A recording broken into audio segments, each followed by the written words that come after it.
COVID-19's American bankruptcy rate will dwarf its mortality rate. If you're worried about getting infected with the coronavirus, then good. It shows that your survival instincts just might keep you from catching the virus itself, or infecting others. The good news is that the mortality rate is somewhat low. The World Health Organization (WHO) initially said it was around 2%, later revised up to 3.4%. Some epidemiologists have argued that it's closer to 1%. It all depends on your age, health, and whether you have any pre-existing conditions that place you in the higher risk category. Whatever the true rate may be, mortality is still relatively low, despite the spread rate being high.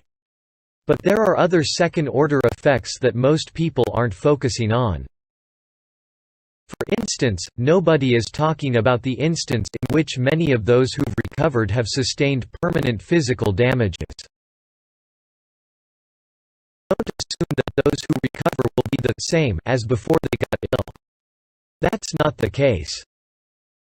Another effect, and this is our main focus, is the possibility that many Americans are more likely to go bankrupt than face any serious illness. This represents vulnerabilities to which almost every person is susceptible despite age and health. The economic fallout from coronavirus may be more severe than the health risks. If COVID-19 isn't directly affecting you health-wise, it's already affected you in terms of your economic output. You're probably stuck at home. If you are lucky enough to work from home, then count your blessings. But if you are like many other Americans who can't work remotely, then you run the risk of not making enough money to afford basic goods. Worst of all, you as an individual or business risk the ruin of bankruptcy. That in itself, is a kind of fatality, a form of financial death. Over the last few weeks, trillions of dollars have been wiped from the financial markets.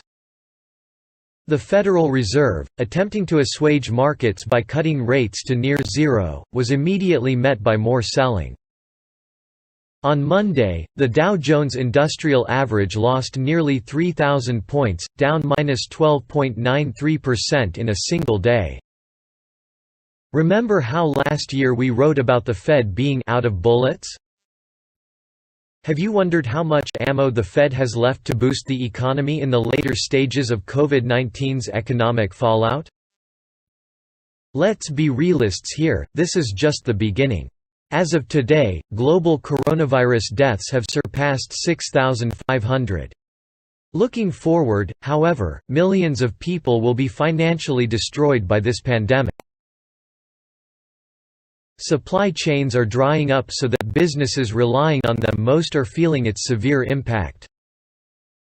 Businesses that rely on social traffic, such as restaurants, bars, cafes, etc., are getting hit the worst. Across the globe, China, the world's largest exporter and one of the largest global manufacturers, has had its factories closed for some time. This means that any slowdown in China's industrial output likely marks a slowdown in the global economy. Last week, the first coronavirus vaccine test injection in the U.S. took place.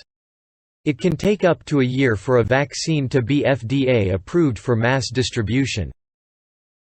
In the meantime, isn't it a bit hard to imagine a proverbial vaccine for COVID-19's economic destruction? Was it, perhaps, the Federal Reserve rate cut? If that doesn't work, what's the Fed to do? Enter the world of negative yield? More than half of all American jobs are at risk. According to Moody's Analytics, 80 million jobs hang in the balance. The risk, medium to high. Do you know the significance of that figure 80 million? There are 153 million jobs in the U.S. According to Moody's, 80 million is more than half of those jobs.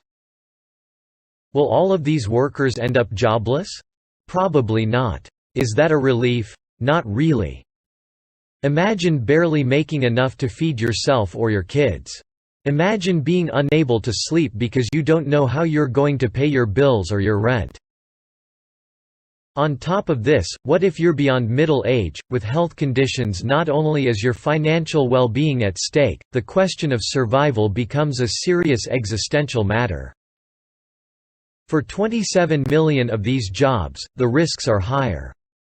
These comprise jobs pertaining to leisure and hospitality, transportation, and oil drilling among others. For many Americans, this is the new normal, and it's grim. Governments are currently focusing most of their efforts toward flattening the curve on the spread rate. Sadly, and out of necessity, governments have had very little time to deal with the economic fallout of this pandemic. Economists for two of the largest banks, Goldman Sachs and Morgan Stanley, have already declared that a global recession has already emerged. While the policy response will provide downside protection, the underlying damage from both COVID-19's impact and tighter financial conditions will deliver a material shock to the global economy, economists from Morgan Stanley said. Goldman Sachs sees the trough for the S&P 500 to settle around 2000. Overall, it's difficult to see how this pandemic will not trigger a global economic downturn. The problem is that all economic matters rest upon the outcome of the pandemic itself. And as if this weren't enough to deal with, there's the oil price war between Russia and Saudi Arabia, which threatens American energy companies. Many of them are overloaded with debt. Plus the matters concerning potential global economic slowdown that worried investors before the coronavirus pandemic was even on the horizon. A perfect storm, seemingly.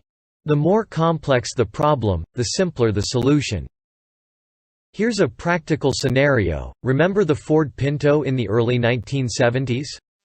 It kept blowing up when it was rear-ended.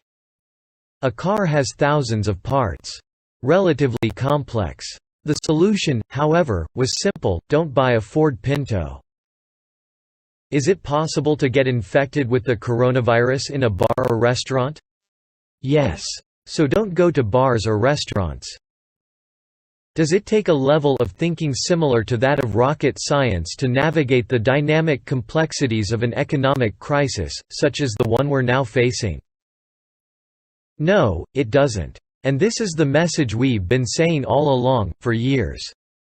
Along with your stocks, holding bonds, and cash, always handy to have cash, helps.